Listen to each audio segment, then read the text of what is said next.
Monty will use his magic to tell you a story about what many believe to be the most beautiful and the most magical flower in the world, the rose.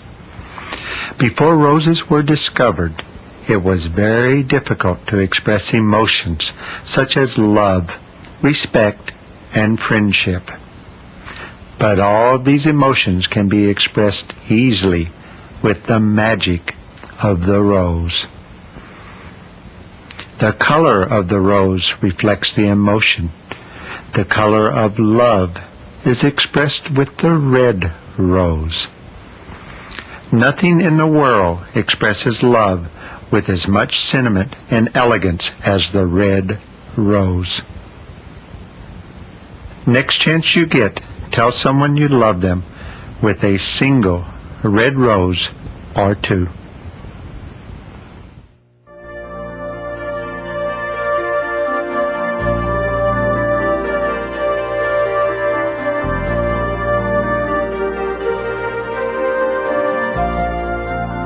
Hello, my name's Monty. I hope you enjoyed the little opening routine you just saw. Basically, I've been specializing in rose magic for several years now and enjoying it quite a bit. Roses can be really fun. What we're going to do today is try and teach you a few productions where you can add a single rose to your act or something like that. But I'll start by explaining the whole opening number that I just did. I started off with two roses like this and one handkerchief. One of the roses is clipped behind my back like this, okay, on some type of little clip back there. And the second rose is held under my watch here. Now my watch, I'm putting it only under the flap, not under the whole watch. So it goes right underneath this portion right there, just the flap. That way when I pull on it, the flap comes right out, and it gives me instant access to the rose there. Put it back in like that.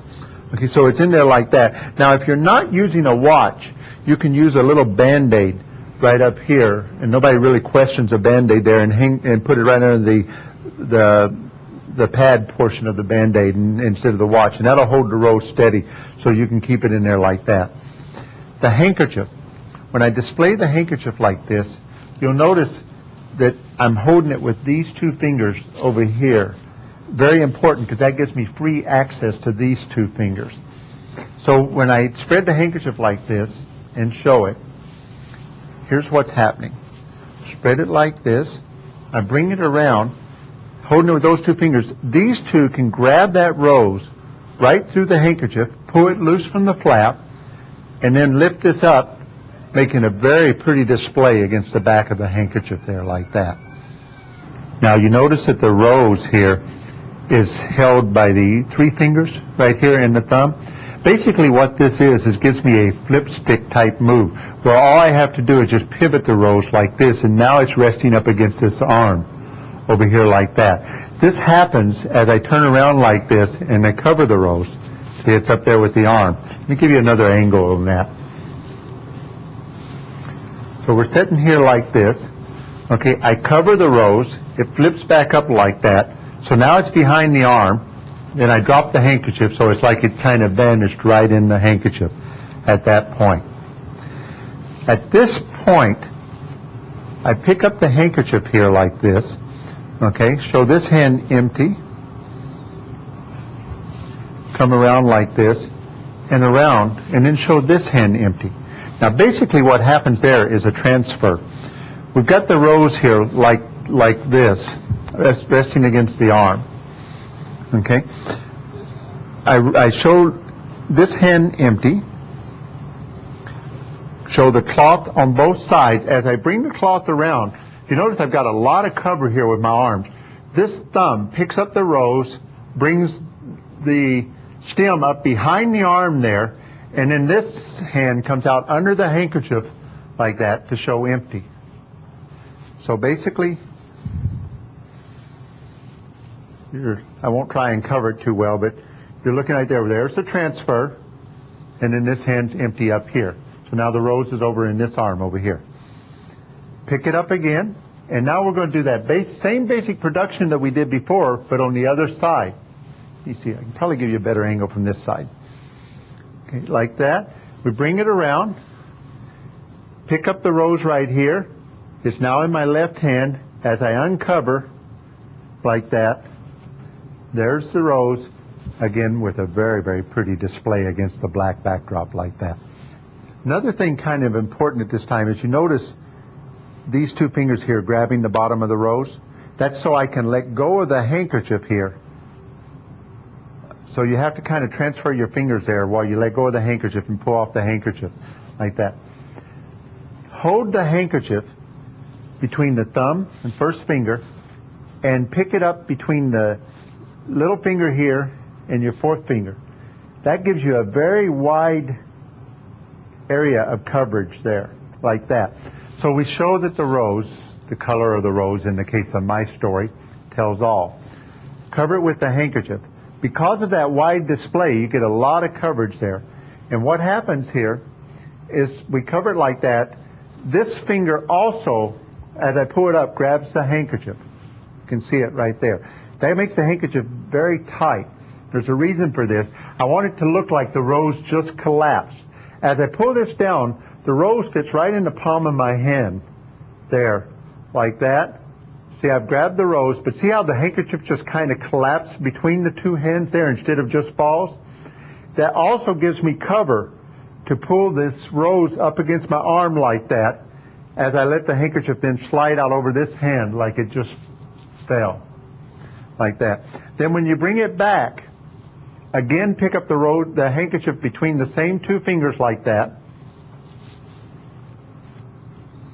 Between those two fingers. Like that. As you bring it up, okay, now I've got that stiff handkerchief again like that. There's the rose. Notice I transferred it, I picked it up with the two fingers there. Now I let go of my left hand and just pull it off, and there's the rose again. So in actual practice, it looks like this. Like that. Then we do another transfer. People are suspecting it to be in one hand, no, so I'm doing it a different way this time. We cover the rose like that, and it comes down, and it's gone. What's happening this time is different. I'm not actually picking up the rose in my right hand. Instead, notice I don't grab the handkerchief with my fingers this time. I pull the rose, I let the rose actually just fall down in my hand to palm. Then it pulls up like this against this arm as the handkerchief comes over, making everybody suspect, of course, it's in this hand. Then when we come back, it's just the same thing in opposite. The handkerchief comes over. Now these fingers grab the stem of the rose here. As I let go there with my left hand, and then when I pull this up, we end up with that beautiful display against the black backdrop again, like that, and the rose. The last and final move, where we split the rose, we smell the rose. This is perfect misdirection for stilling the rose behind me. As I smell the rose, smell to the audience on that side, turn a little bit, smell to the audience on this side. While I'm doing that, that's when I'm making the still here, because my hand had already fallen down like this several times, which makes it very, very easy to do. So we still like this. Comes out of the clip. Smell it. Now, the rose is hidden behind the arm here. You're looking at the back view now. Up over the arm, it's still hidden behind, like this. Up here like that. Grab and split. Like that. Now, any one of these productions can be used as a single production. For example, if you wanted to just come out with a rose, you could have a rose in the position here, like this, and just come out and instantly give somebody a rose. Like that. So you can apply any one of those as a single production.